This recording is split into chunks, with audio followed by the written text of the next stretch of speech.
Dober dan, en super lep kolesarski pozdrav. Danes sem nameraval vam povedati nekaj o kolesarjenju v različnih conah srčnega utripa. Danes je z mano tudi moja soproga, asistentka režije. Imamo pa tako lepo vreme, prijetnih 19 stopinj Celzija. Veliki Traven je res eden najlepših mesecev za kolesarjenje.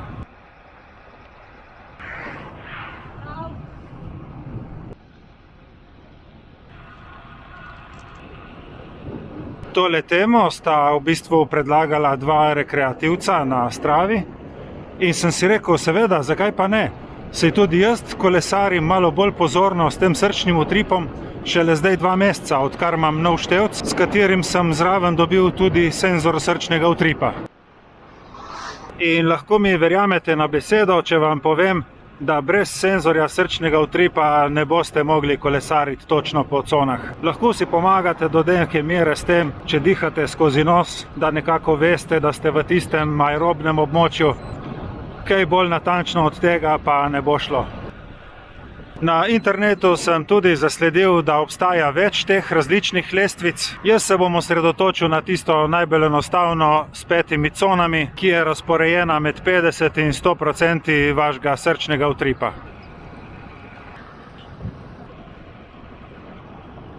Je pa tako, da ko si malo starejši, rata kar precej pomembno, kako dela tvoje srce. Zdaj, dokler si mlad, lahko zamahneš z roko. Tudi jaz sem v mladosti dostikrat zamahnil z roko, tako da me še zdaj roka boli. Tako pa, ko prejš malo čez 50, pa ni več hec.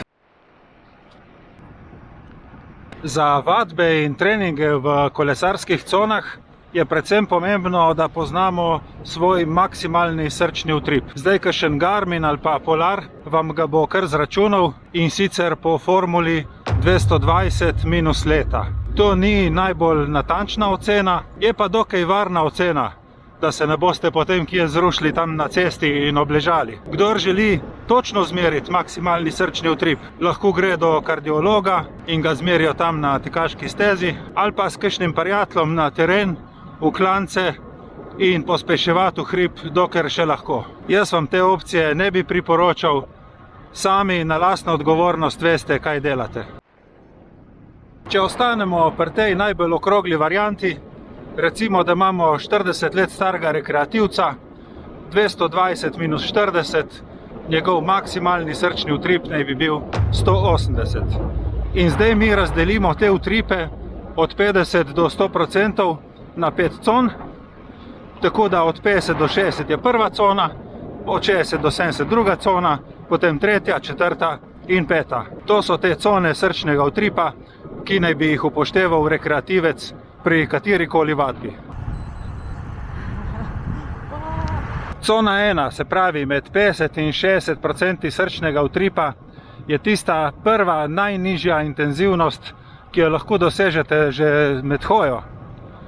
Ta cona je primerna za ogrevanje, za ohlajanje ali pa za kakšno regeneracijo, če ste imeli prejšnji dan intenzivno in naporno vadbo. To cono lahko uporabljajo tudi začetniki, ki še nimajo kondicije, da si malo nabildajo tiste osnovne mišice.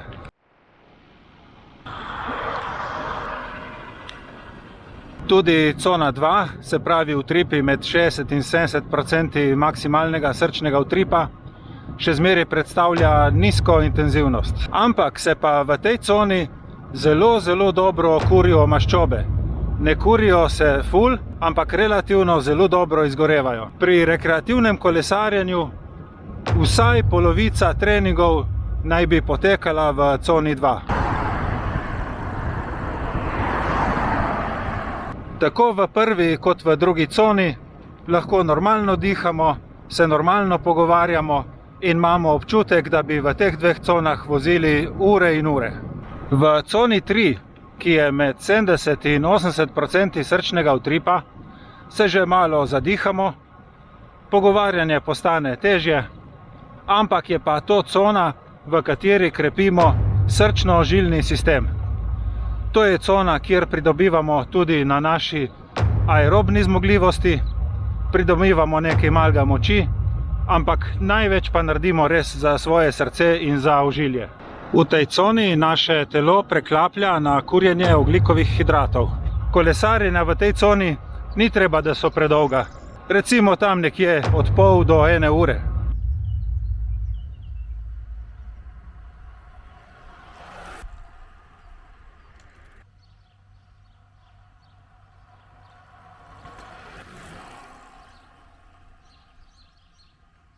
Ko pridemo v cono 4 med 80 in 90% srčnega utripa, takrat se konkretno zadihamo, dihanje res postane oteženo, takrat pridemo do laktatnega praga.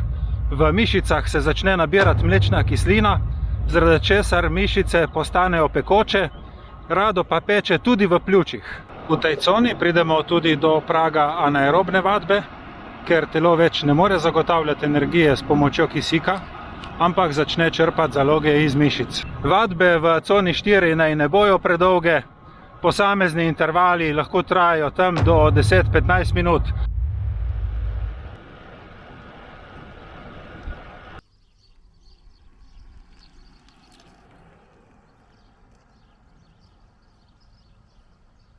No in potem pridemo do cone 5 med 90 in 100% srčnega utripa. To pomeni maksimalno intenzivnost. V taki coni lahko vztrajamo samo par minut, z njo pa povečujemo moč in hitrost. Priporočajo se posamezne vadbe z intervali v coni 5 tam do 2 minuti, nič več.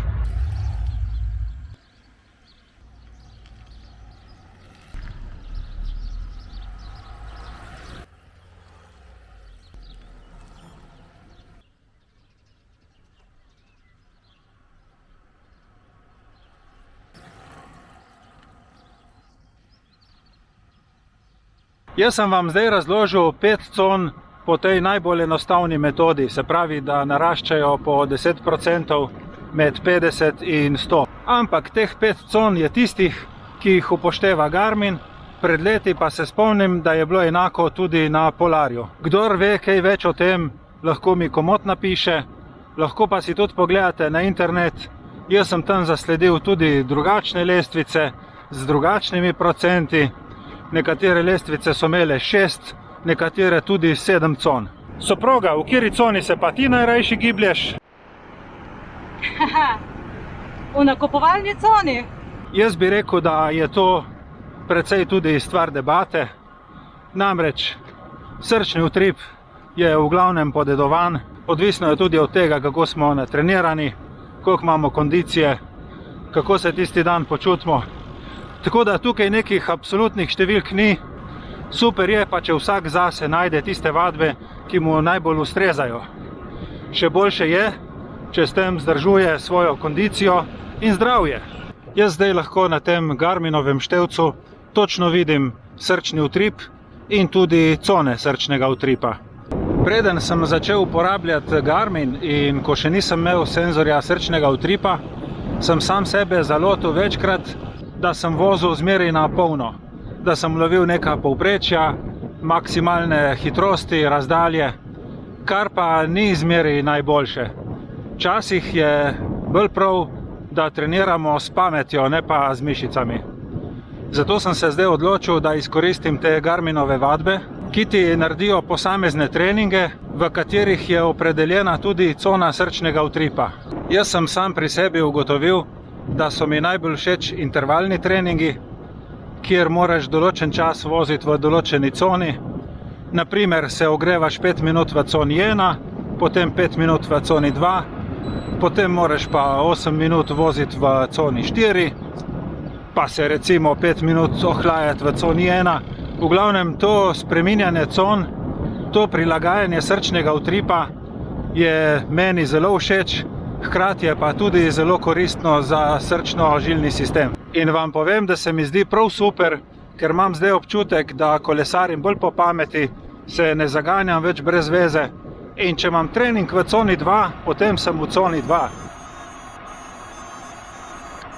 Opazil sem tudi, da ko sem lahkotno vozil v coni 2, mi je srčni utrip začel padati in se je začel približevati proti coni 1. To sem potem reševal tako, da sem povečal kadenco, Enostavno sem prestavil v eno nižjo brzino, vrtel malo bolj hitro in je utrip spet narastel, tako da sem bil nekje na sredini cone 2.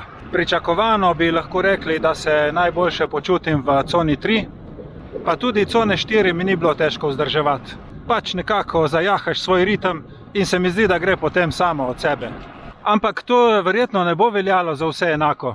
Jaz sam pri sebi sem zmeraj opažal, da imam višje utripe, tako da pri nekomu drugemu je lahko ta izkušnja čisto drugačna. Realnost je taka, da si jaz tega svojega telesa nisem zbral.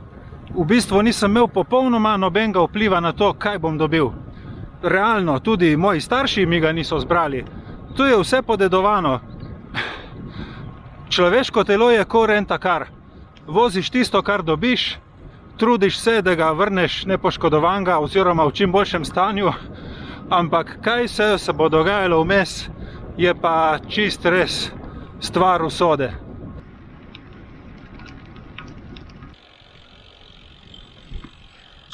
Vidim tudi po vaših odzivih na Stravi in na YouTubu, marsikdo se zanima za kakšen števec, za srčni utrip, za dodatno opremo.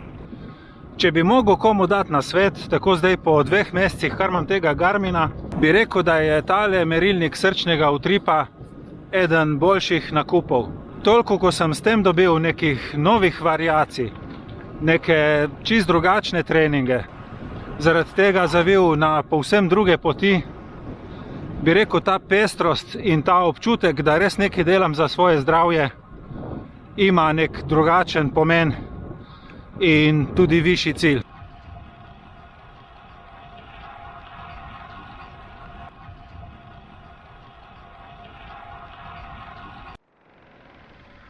Evo, lej, tukaj v Goriških brdih še malo in bojo zrele češnje. No, pri tem kolesarjenju v conah je potem zanimivo tudi, ko prideš domov, pa si pogledaš na Garmin Connect, kako je bil tvoj srčni utrip skladen s treningom.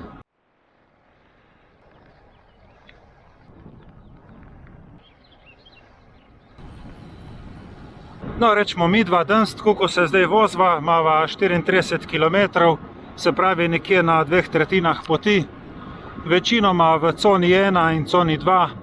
Moje povprečje srčnega utripa v tem trenutku je 118, kar je skoraj na sredini cone 2. Midva imava zdaj še kakšnih 15-16 km do doma, ampak tega tempa ne bova spreminjala. Link od Strave, kje sva se vozila, bom dal od spodaj v opis videa. Hkrati bi se vam rad zahvalil za vse všečke, za komentarje, za nove naročnike, zdaj nas je že preko 800. Hvala vam za pozornost in se vidimo prihodnjič. Čau! Čau, čau!